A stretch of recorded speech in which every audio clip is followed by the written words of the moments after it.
Estamos en la parte práctica ahora del sermón. Estamos en el capítulo 3.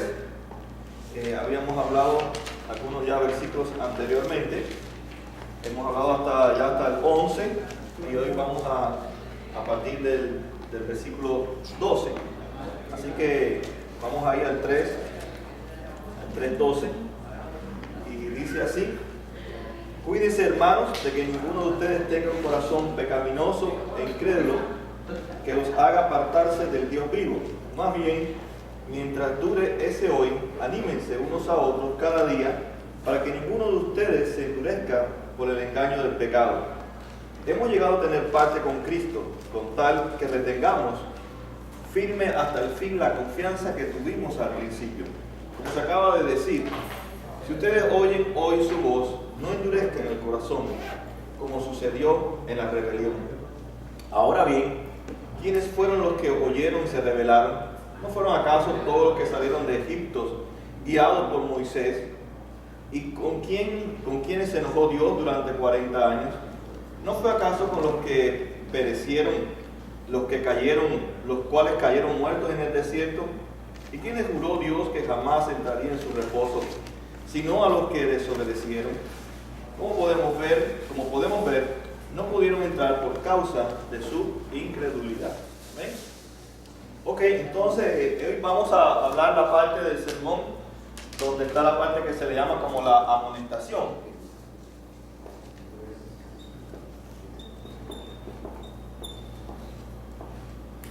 Casi todos los sermones debe haber una amonestación, porque si no fuéramos perfectos, fuéramos buenos. ¿Y para qué entonces sería el sermón? ¿Para qué sería la palabra de Dios? Y esta parte es la parte ya que va terminando Dios a través de este sermón, la superioridad de Jesús sobre Moisés. Y ya Dios nos había dado muchos argumentos anteriormente sobre el Antiguo Testamento, lo que había pasado en el Antiguo Testamento. Y en una parte ya terminando en la conclusión, que es del versículo 16, de 15 en adelante, hasta el final, ya hace como un recuento de todo lo que había dicho, recordándonos la exhortación. Así que ahí en la página 3, dice, el autor de esta carta nos dice, cuídense. ¿Verdad? Así comienza el versículo 12. Dice, cuídense, hermanos, ¿verdad? Tengan de que de ninguno de ustedes tenga un corazón pecaminoso, incrédulo, que los haga apartarse del Dios vivo. Aquí en el bosquejo que le dimos, dice que cuídense entonces, él viene hablando de la desobediencia, ¿verdad? Y la desconfianza del antiguo Israel, cuando estuvieron con Dios en el desierto. Entonces, ¿de qué tienen que cuidarse entonces ellos? De la desobediencia. De la desobediencia, ¿y qué más?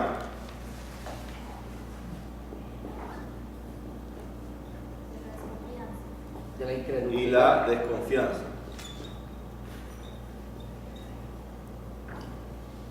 Entonces, ¿de qué tenemos que cuidarnos?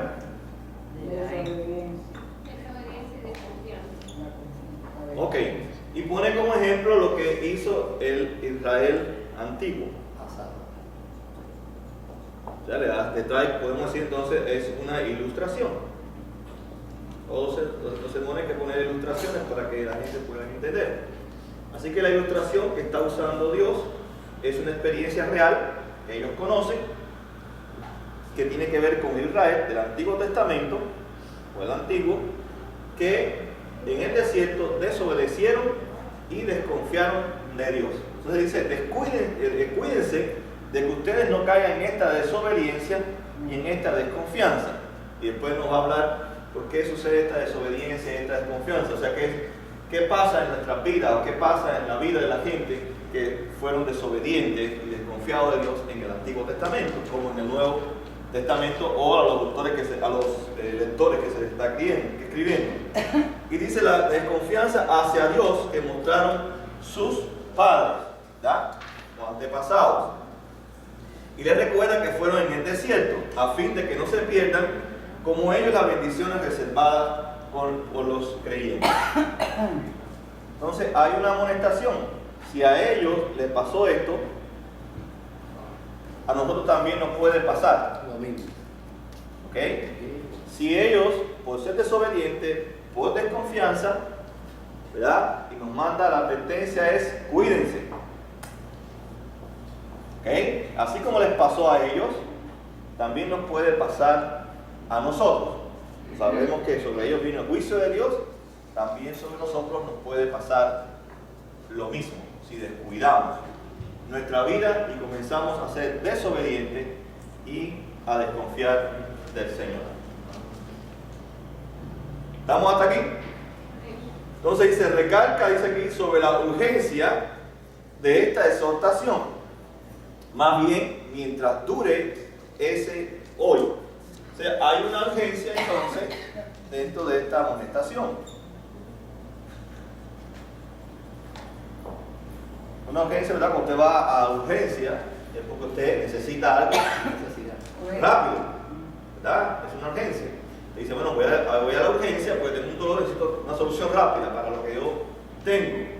Y eso es lo que estaba diciendo, hay una urgencia, por eso, mientras que dure el día de hoy. Está indicando que hay una urgencia. El día de hoy dura muy poco, o sea, es rápido, hay que moverse rápido.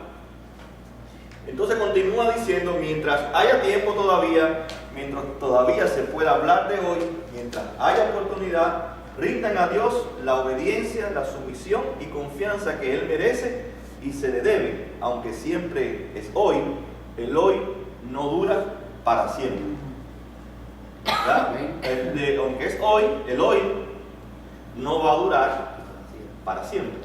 Entonces, la idea que tiene Dios es que hay una urgencia hoy, cuidarnos de no ser desobedientes y de desconfiar del Señor, porque así como a los antiguos les pasó algo, también a nosotros nos puede pasar de la misma manera que a ellos les pasó.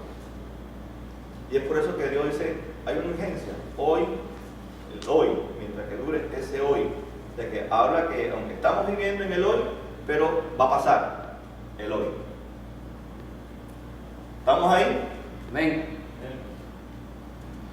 Dice, no debemos de olvidar que estamos en un plano superior que el pueblo en el tiempo de Moisés, debido a que Cristo es fiel sobre la casa, mientras que Moisés fue fiel, ¿dónde?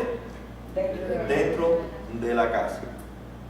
El mismo argumento de menor a mayor rige en esta exhortación. Si el pueblo de Dios en el Antiguo Testamento fue castigado por no confiar en la palabra que fue traída ¿por quién? Por Moisés. Entonces aquí habla de la palabra. Entonces la desobediencia es a lo que nosotros leemos en la palabra, la desconfianza es lo que nosotros leemos en la palabra de Dios. Es una advertencia o una amonestación. Hay una urgencia dentro de esta amonestación de cuidarnos, de no desconfiar, de desobedecer la palabra de Dios, la cual Dios se revelaba a Moisés y Moisés se la revelaba al pueblo. Él estaba en la casa, ahora Cristo es la palabra, está sobre la casa. Así que Cristo es ahora la palabra. ¿Okay? Y ahora tenemos algo más adelantado que ellos, porque ahora se ha manifestado Cristo. Amén. En el tiempo de ellos era la esperanza de que un día vendría Cristo. Eso se puede llevar también a aplicarlo a nuestras vidas como que Cristo es superior a nosotros también. Claro. Tanto, no como está poniendo el ejemplo de Moisés, no ser un hombre, porque hay veces que el hombre siempre ha querido usurpar el lugar de Dios, el lugar de Cristo. Es aplicable también a la vida de líderes que se levantan y quieren llevar como si fuera Cristo. Claro. O confiar en la gente, ¿no? Claro, confiar en la gente no, poner a la gente superior a Dios, ¿no? Mahoma, Buda y otros líderes religiosos. ¿Cómo es el nombre? No, en la actualidad, por ejemplo, y yo tengo problemas con esto, con la gente que me dice, entonces yo soy mejor que Dios. ¿Y cómo tú te consideras mejor que Dios? No porque nosotros no matamos a los homosexuales, nosotros hacemos leyes para que ellos puedan integrarse a la sociedad. Y ahí está el problema. Si se integran a la sociedad, van a dañar la sociedad. Ese es el problema grande. Dios sabía lo que estaba haciendo, Pero entonces ustedes se creen grandes porque ustedes le dan participación y los han integrado en la sociedad, por eso se van a morir todos. No. Entonces discuten que no. Ok. Dice entonces acá, continuamos aquí, dice, el mismo argumento es mayor, dice, castigado por no confiar en la palabra de Dios que fue traída por Moisés. ¿Cuánto más será el castigo para los que persisten en su incredulidad teniendo la revelación en Cristo? ¿Verdad? Por eso ya el mundo está juzgado. Cristo se ha revelado y el que no cree en Él, pues ya ha sido juzgado totalmente. Si así fue en el Antiguo Testamento, Dios severo con su pueblo y con las naciones paganas, ¿cuánto no será en el tiempo de hoy que ya se ha revelado Dios en Cristo Jesús? La máxima revelación, y no va a haber otra revelación, ni va a haber otra oportunidad de un advenimiento. Ya está todo dado. Por tanto, si así le pasó a ellos, ¿cuánto mayor no será lo que nos pasará a esta generación después de que Cristo se reveló hace 2000 y tantos de años? Entonces, una de las cosas que tenemos que cuidar es La desobediencia y la desconfianza que va a acarrear castigo también sobre el pueblo de Dios. Y está referente a la palabra de Dios. cada día tenemos que estar vigilantes a no desobedecer a Dios. Cada día hay una urgencia de tener ese cuidado. Porque así como ellos fueron incrédulos, o sea, no confiaron en lo que Dios les revelaba a Moisés, pues sufrieron las consecuencias de 40 años en el desierto y todos perecieron. Dice que sus cuerpos quedaron tendidos en el desierto. O sea que eso también acuérdense que el libro habla de la relevancia del Antiguo y del Nuevo Testamento. A veces la gente dice, no, porque estamos en la gracia de Dios. Mucha gente dice eso. Y todo lo que pasó anteriormente no puede pasar ahora porque está en Cristo. Y ahí lo dice. Así como le sucedió a ellos, también le va a suceder a ustedes. Pero después vamos a ver a quién son los ustedes. Ok, vamos entonces a... Dice el versículo 13, empieza entonces el 13, más bien mientras dure ese hoy, anímense unos a otros cada día, para que ninguno de ustedes se endurezca por el engaño del pecado. Ok, entonces aquí ya el Dios toca el problema de la superioridad de Cristo. En el versículo 13 es el versículo clave. Dice que muchos pueden endurecer su corazón por causa de ¿qué? El pecado. Del pecado. Que él viene mencionando desde que comienza el sermón, que fue la rebelión que hubo en el desierto, la incredulidad que hubo en el desierto. Todo eso es pecado. O sea, el no confiar en Dios, el no obedecer la palabra de Dios es un pecado de incredulidad.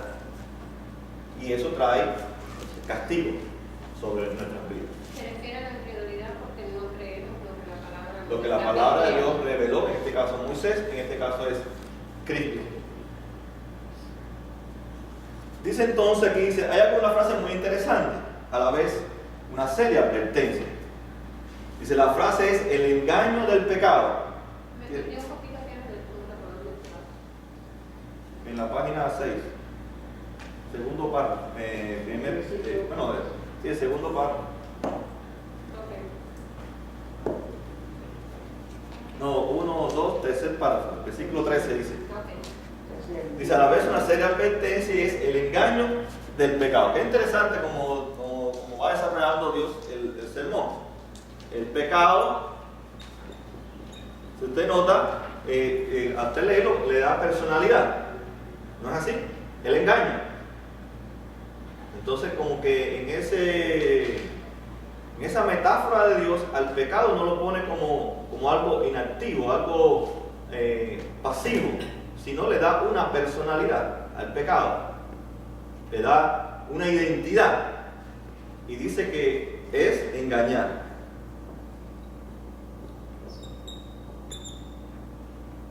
Engañar. Y dice, cuidado de ese pecado que los engaña. Entonces toma forma. El pecado toma forma aquí.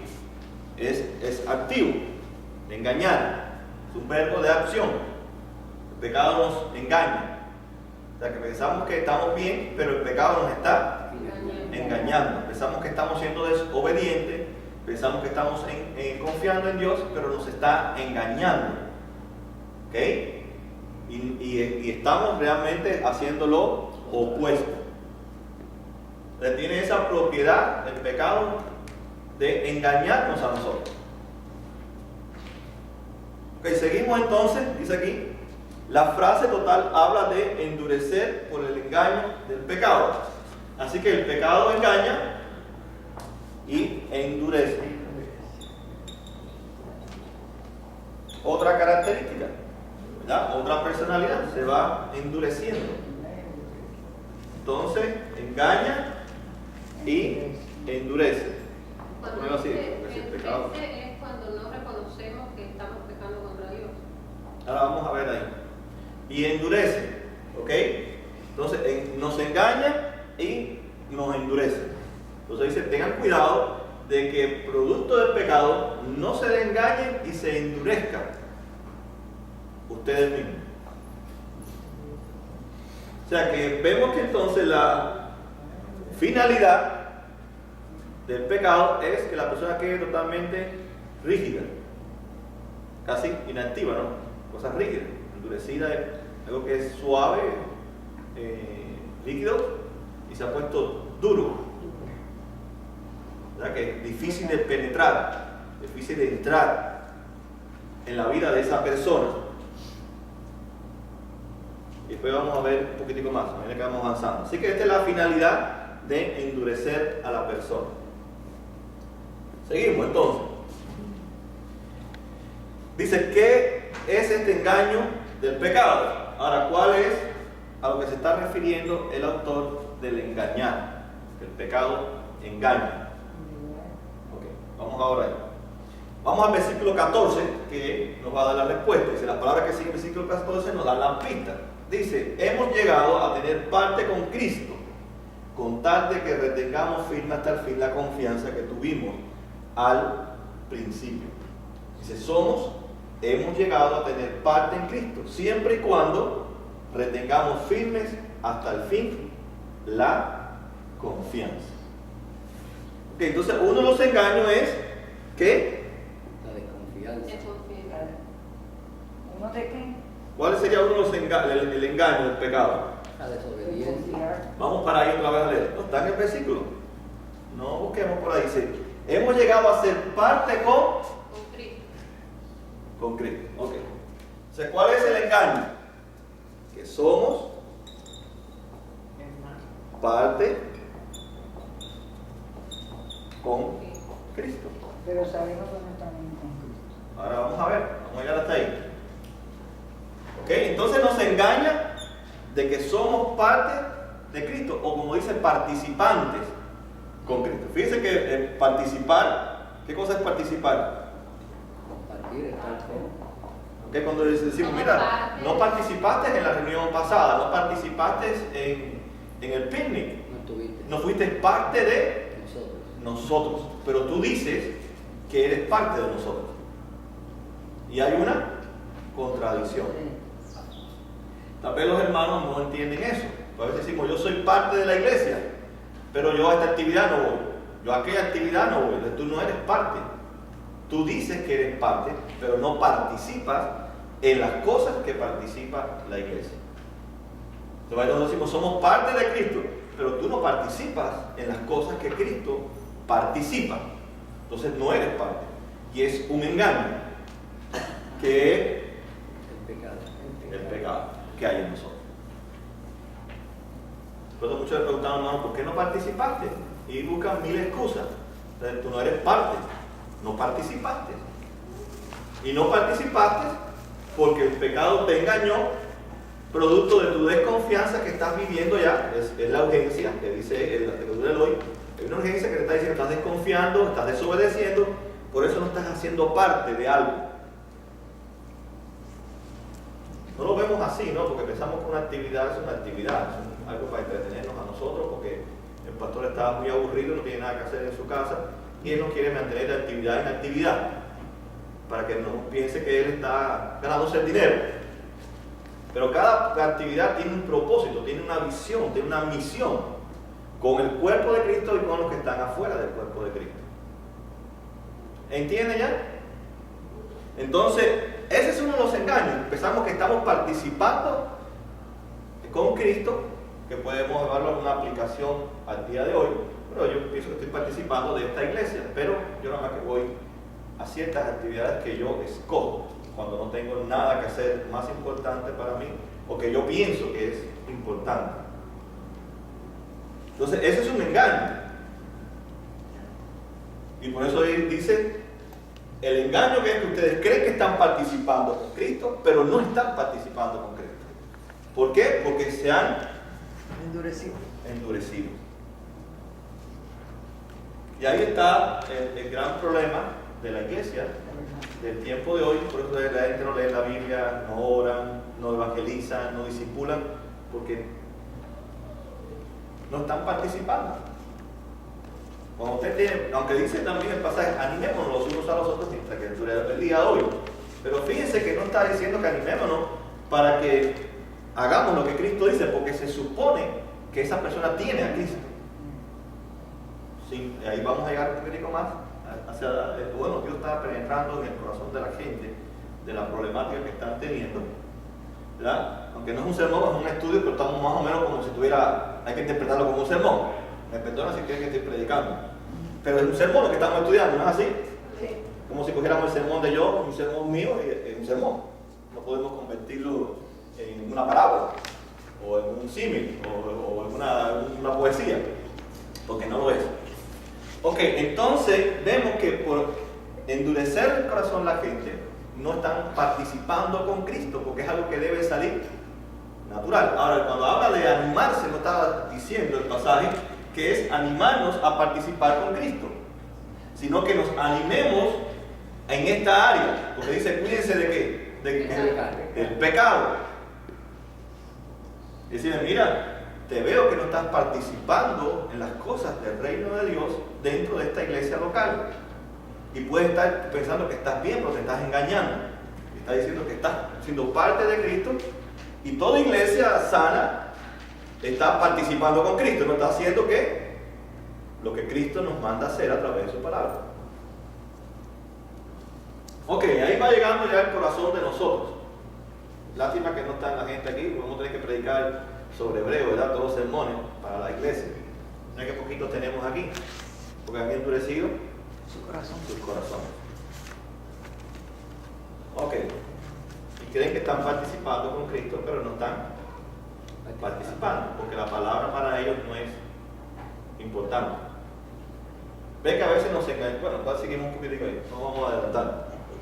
Siempre y cuando le tengamos firme hasta el fin la confianza. La palabra griega que se traduce con tal que en nuestra Biblia es en aper. La parte en am normalmente se traduce como si acaso, y siempre requiere de un subyuntivo, que es per, equivale a la de veras. Así que una traducción muy literal sería, si acaso, de veras, tengo una comita ahí que se me fue, de acaso, de veras, retengamos firme nuestra confianza. En el engaño del pecado entonces tiene que ver con hacernos pensar que somos hechos participantes de Cristo, tener parte con Cristo, cuando en realidad no lo somos. Algunos, como muchos del Israel antiguo, piensan que solamente por pertenecer al pueblo de Dios en una forma, en un sentido formal y externo, pueden heredar las promesas de Dios. Y ya vamos descubriendo cuál era otro de los problemas que había. Así que si podemos decir, bueno, ¿qué quiso decirnos este predicador? Si fuera un sermón por un ser humano, ¿no? Que bueno, que Dios usa a una persona, lo sabemos. ¿Qué nos quiere decir a nosotros?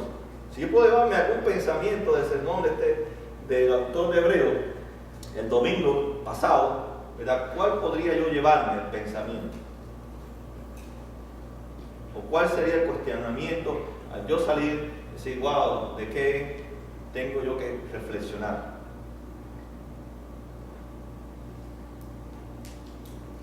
Acabamos de decirlo.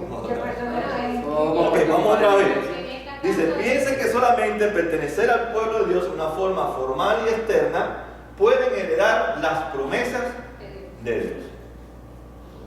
Y hoy vivimos en una sociedad que todo el mundo quiere ser bendecido. ¿No es así? Todo el mundo quiere bendiciones. Y eso es lo que la gente pide día tras día. Bendiciones, bendiciones, bendiciones. Entonces, ellos quieren bendiciones.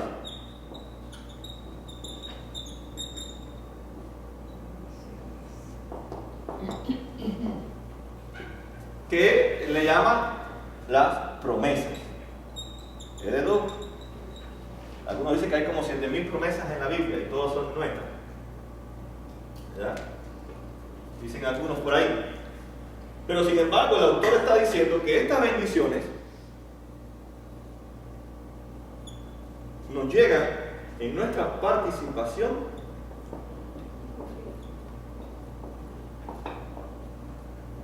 con Cristo. Si no hay participación con Cristo, No hay bendición. no hay bendiciones. Ahora usted dirá, bueno, pero yo creo que yo tengo bendiciones porque me va bien aquí, me va bien acá, me va bien allá, ¿verdad? Pero realmente Cristo vino para estar bien aquí, bien allá, bien al otro lado, ¿verdad? O sea, hay que remitirse a los evangelios, hay que remitirse a las cartas de Pablo. ¿A qué se refiere participar? O como Pablo le llama, Hebreo llama participar en Cristo, Pablo le llama estar en Cristo. Lo usa mucho en Efesios y en su carta, el en Cristo. Él habla de la unión mística con Cristo, en el bautizo, en la Santa Cena, en la palabra, en el servicio. Nos unimos místicamente con Cristo, o sea, no físicamente, sino en el espíritu. Nos unimos. Entonces, si algo se pudieran llevar estas personas, decían, ustedes quieren ser bendecidos, pero ustedes no están participando con Cristo. Entonces, ¿cómo tú pretendes ser bendecido por Dios cuando tú no estás participando en Cristo? Y es la urgencia que habla el sermón. Entonces, ahí habla de analizar, evaluar nuestra vida, cómo está en referencia a la obediencia y a la confianza y a la palabra de Dios. Si usted no lee la palabra, ¿de dónde viene la confianza? ¿De dónde viene la obediencia? Si Cristo es la palabra. ¿Ya van captando la idea? Ok, entonces vamos a ver cuál es uno de los engaños entonces del pecado, es que pensamos que estamos participando en Cristo y no estamos participando en Cristo. ¿Verdad? Entonces tenemos que animarnos en cuanto al que no le digamos a las demás personas, no te dejes, no te engañes, te estás endureciendo. Porque tú deberías estar, si dices que estás en Cristo, debes estar participando en Cristo. O sea, el Dios no está poniendo en duda la salvación, sino está resaltando la verdad de esa salvación en la persona. Seguimos entonces. ¿Alguna duda? Ok, entonces dice acá, el engaño del pecado, entonces tiene que ver con hacernos pensar que somos hechos participantes cuando en realidad no lo somos. Algunos, como en el Antiguo Testamento, pensaban que por cosas externas que hacían, mira, Santiago habla sobre hacer buenas obras, que venía a la iglesia, limpiar la iglesia, ser un diácono, un anciano, en fin, una serie de cosas. Muchas cosas podemos hacer, pero si no estamos participando con Cristo, usted puede ser el mejor cantante, el mejor pianista, el mejor trompetista, el mejor predicador, ¿verdad? Si usted se pasa la semana sin ser nada en la participación con la visión de Cristo, la misión de Cristo, entonces usted se está engañando. Y usted se está endureciendo.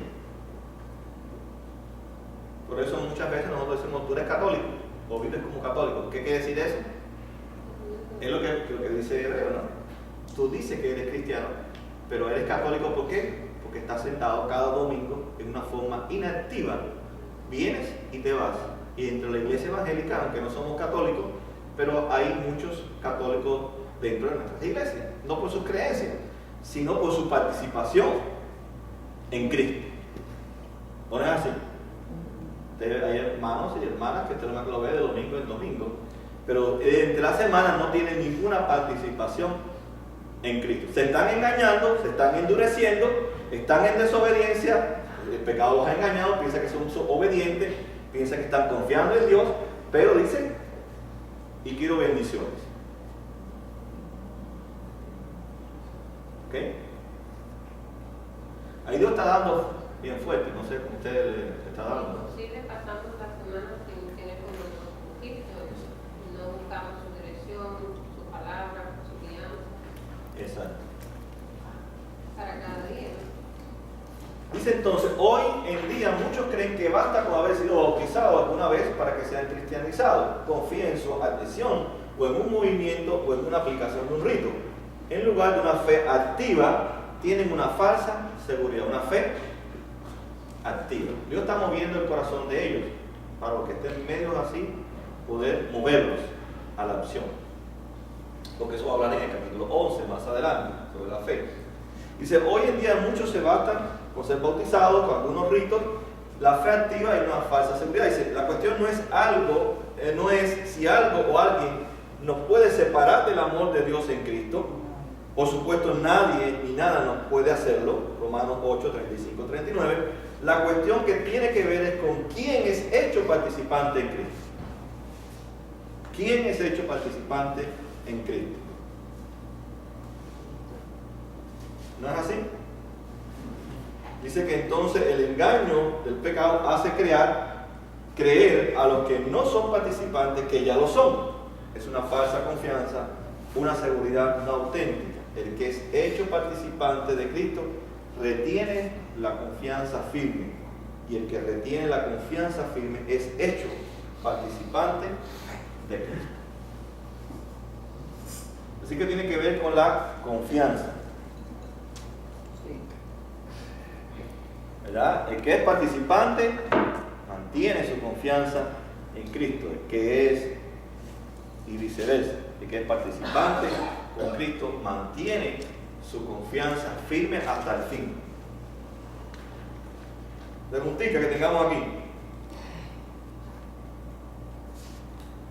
Así que la cuestión no es quiénes son salvos ni quiénes no son salvos. La cuestión es que algunos piensan que lo son cuando en realidad no lo son. Y Dios nos dice, ¿cómo pueden saber ustedes, o sea la audiencia, que usted es participante? Porque usted mantiene firme su confianza en Cristo. Ahora, vamos a hablar un poquitico más adelante, porque puede decir, bueno, yo creo en Cristo. Ok, vamos a ver ahora, a ver qué dice. Dice, la falsa confianza endurece el corazón, se hace persistente en su obstinación. La fe verdadera, la confianza genuina, se muestra en una obediencia fiel. Hay una obediencia que es una práctica de fe, es una expresión de la fe. Hay otra que cumplimos a regañadientes y solamente porque no podemos escapar de ella o porque nos conviene. Ahí vamos otra vez.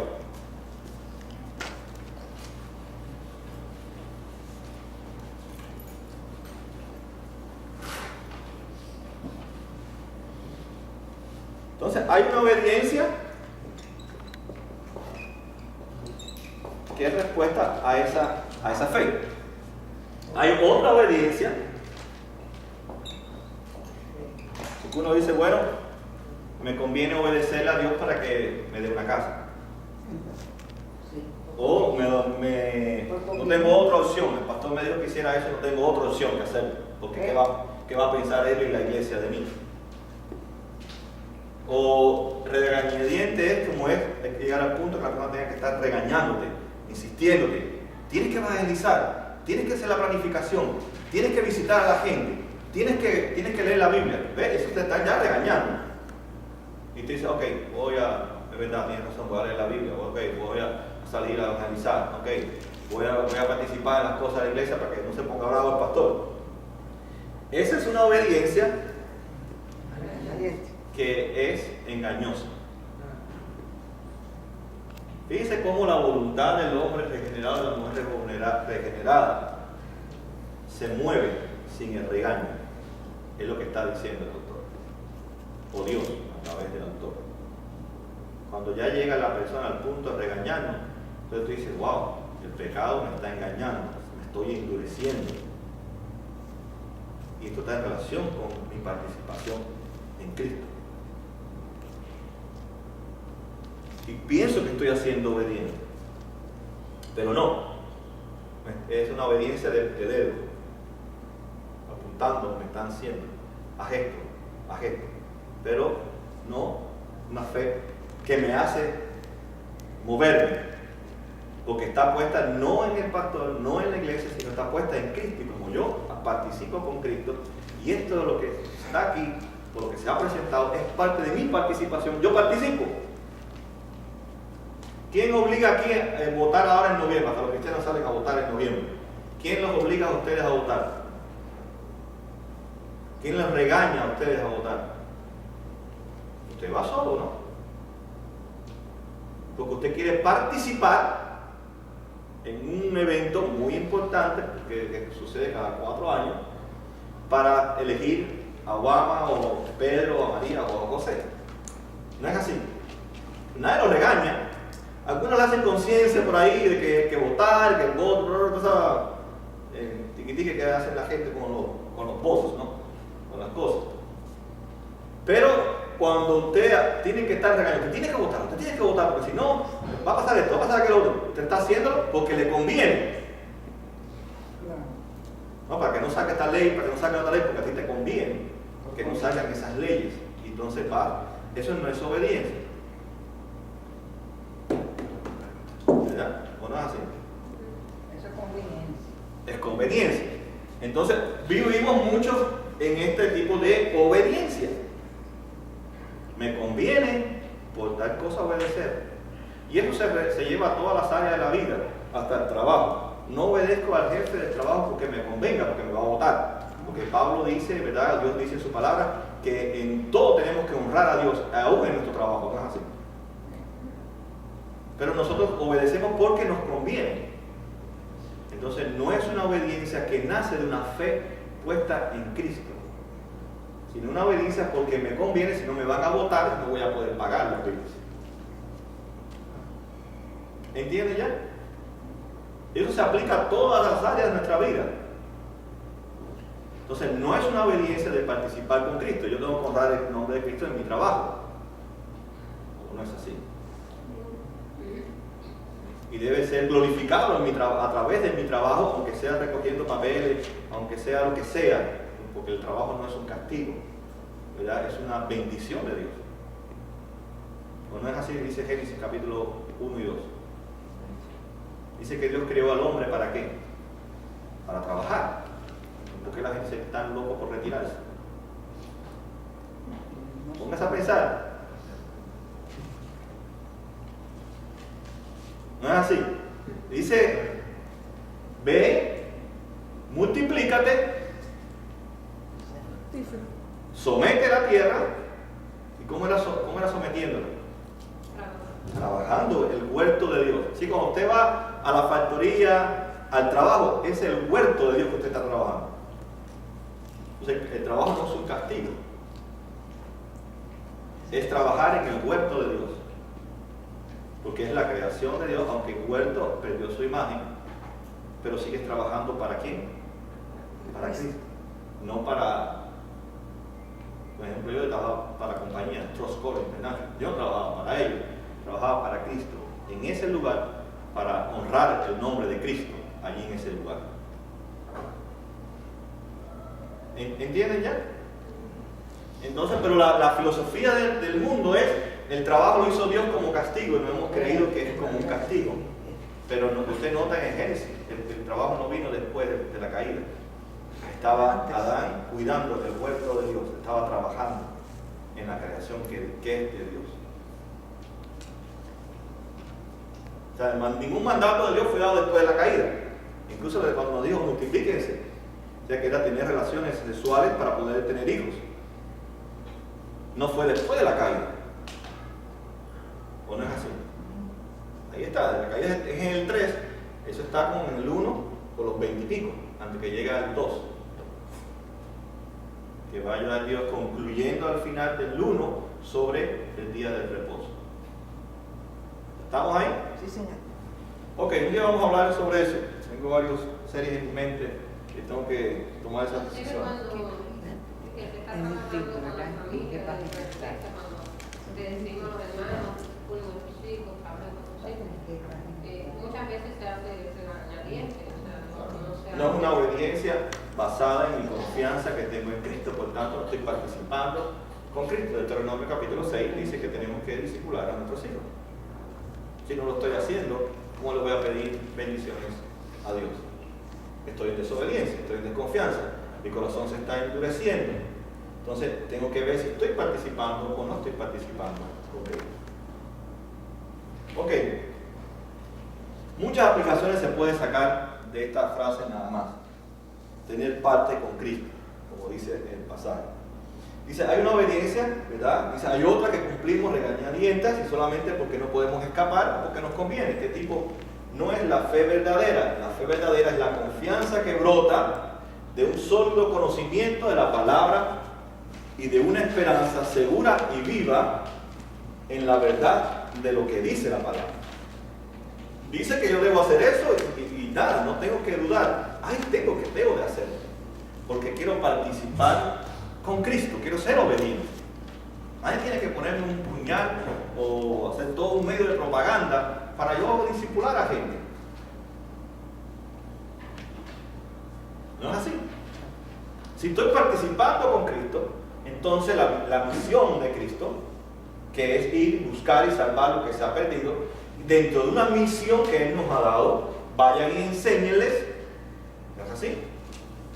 Discipúlenlo y después entonces incorpórenlo al pueblo de Dios a través de un sacramento que es el bautismo. Y cuando ustedes hagan esto, ustedes entonces me van a estar amando a mí sobre todas las cosas y a su prójimo, porque su prójimo está perdido. Entonces, la forma de amar al prójimo no es darle un plato de comida, no es darle un ray, no, es enseñarles estas cosas porque tienen que ver con la eternidad de esa persona. Pero nosotros todo lo simplificamos a las supuestas buenas obras. Muchas veces lo que hacemos es mandar el cheque nada más. O exactamente. O dar los diezmos y ya estoy bien con el Señor. Entonces dice aquí, la fe no es un acto momentáneo, no es de un momento. No es de un momento que se basa para siempre, más bien es una práctica constante y continua. Y como me gusta, se acabó. ¿Ya? Sí, yo lo dejo puesto para empezar y terminar. Porque si no se me va el tiempo. Voy a terminar con este párrafito y después le hago un resumen. Dice entonces aquí, En un momento de vida. dice, es un modo de vida. O sea, no es algo para un momento de mi vida. Es un modo, es mi forma de vivir. Y una orientación integral. Cuando hablo de integral, es todo. En mi trabajo, en mi familia, en la iglesia, en la calle. En todo se integra mi fe. La gente cree que la fe nada más que es para Dios. Pero está integrada en todas las áreas de mi vida, pero en relación siempre en mi participación con Cristo. Nunca se desconecta del Señor. Por eso los judíos, que nosotros tenemos ese problema entre lo secular y lo religioso, ¿verdad? Decimos entre lo pagano y lo religioso, entre el mundo y el cristianismo. Sin embargo, para el judío, para la Biblia, para el concepto de Dios no existen las divisiones. Todo tiene connotaciones en cuanto a Cristo o a Dios. Todo lo que nosotros hacemos. Aún ir al parque a tener un tiempo allí de recreación o lo que fuera, tiene una connotación en mi participación con Cristo, tiene una connotación espiritual. Pero nosotros decimos, no, ir a un parque es algo secular, porque va Pedro, va María, va José, que no son cristianos. Van todos, no van a los parques todo el mundo. Pero para ellos no tienen ninguna connotación porque son incrédulos. Viven en desconfianza, viven en desobediencia, pero para nosotros que vivimos en obediencia y en confianza y en participación con Cristo, ir a un parque es un evento espiritual. Entonces personas no participan en los eventos espirituales porque lo ven como algo secular, es malgastar mi tiempo allí. Porque ahí no se va a leer la Biblia supuestamente, allí no es un culto, allí no es algo, pero es darle un testimonio como más adelante en el capítulo 11, darle un testimonio a nuestra sociedad cómo vive la iglesia de Cristo. ¿O no es así? Dice que tenemos una nube de testigos, o estamos frente a una gran nube de testigos. Ahora, si nosotros vamos al parque y nos vemos peleando y fajados entre nosotros, estamos hablando de que no estamos participando con Cristo. Pero la gente no lo ve así. La gente no ve que eso no es nada espiritual. Y otros eventos que se hacen también. Pero para la mente de Dios todo tiene que ver con la participación mía con Cristo. Todo. Entonces aquí vemos, dice que la fe es algo que practicamos nosotros. Viene de Dios, pero nosotros la practicamos.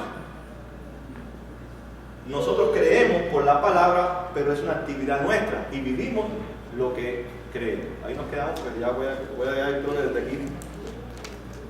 Ok. Así que la fe es algo que Dios me regala, pero Dios no practica la fe. Nosotros.